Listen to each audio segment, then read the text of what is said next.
Hey everybody, it is Dr. Julie Quinn here, and I want to remind you that we're coming up on our final week of the course, which means a lot is happening. Let me just review it for you. We've been in Module 1 for a week now, so none of the readings are new. You were introduced into the readings last week, right? So we are doing these sort of contemporary short story readings here. We've done Allende, we've done Garcia Marquez, Carver, Walker, Rushdie, and Cisneros, and some of these readings are actually quite short.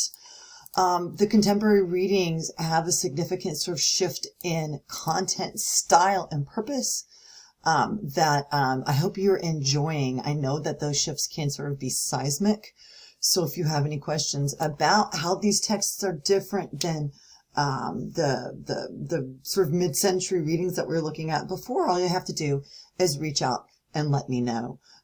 We have a lot of sort of breaking that fourth wall texts, right? And storytellers telling stories about others. And it's just really in some magical realism. And it's really sort of interesting to take a look at these texts and sort of see how they represent the hyper modern contemporary sort of short story environment.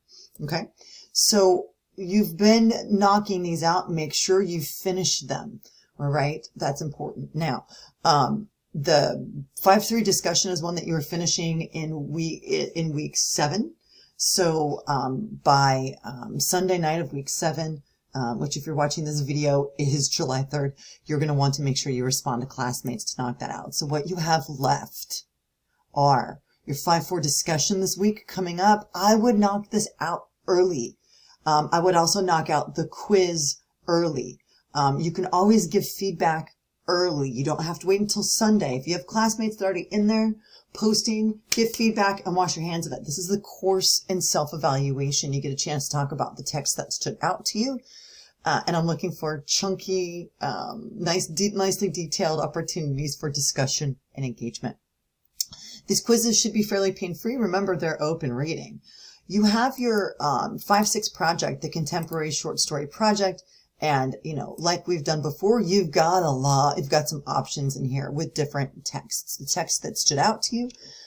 Here's a recommendation for your final project. I would recommend that you do this, after you take the final exam. Take the final exam during the week, maybe Tuesday through Friday, and then you finish this over the weekend. The final exam is worth more points than this project.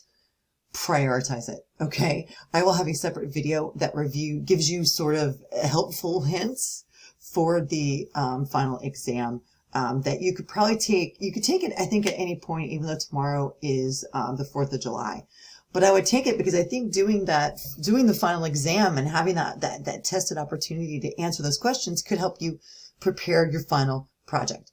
Okay, Isabel Allende's and If Play We Are Created is an essay. Margaret Atwood's Happy Endings is creative writing. Remember, when you're doing creative writing, you've got to model the style of text. And of course, in Happy Endings, it was what happens in a relationship. And this is a great text to sort of teach students narrative arc, right?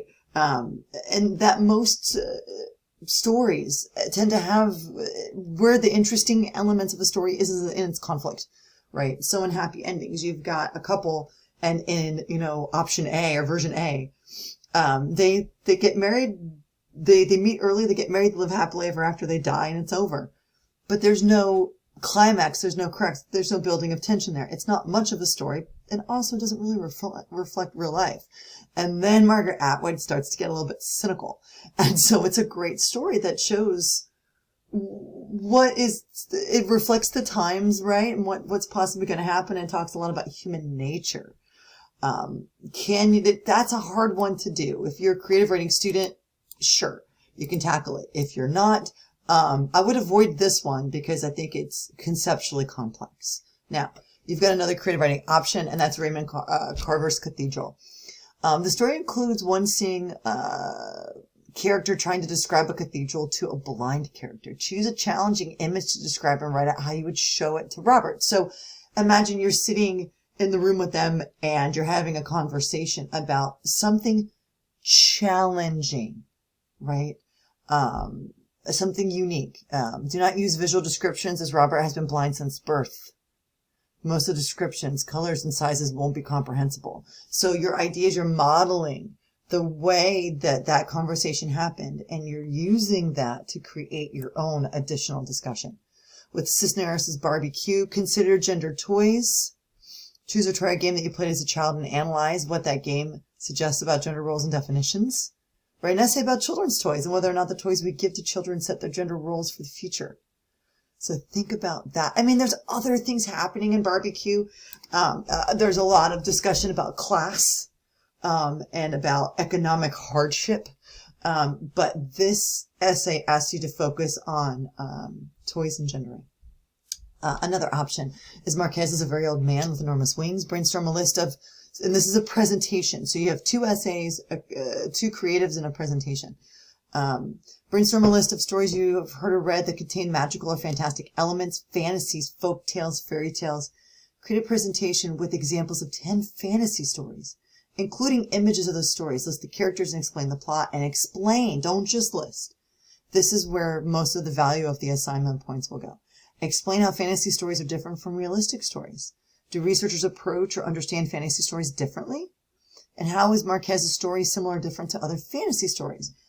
Please note, you must document any images and text borrowed.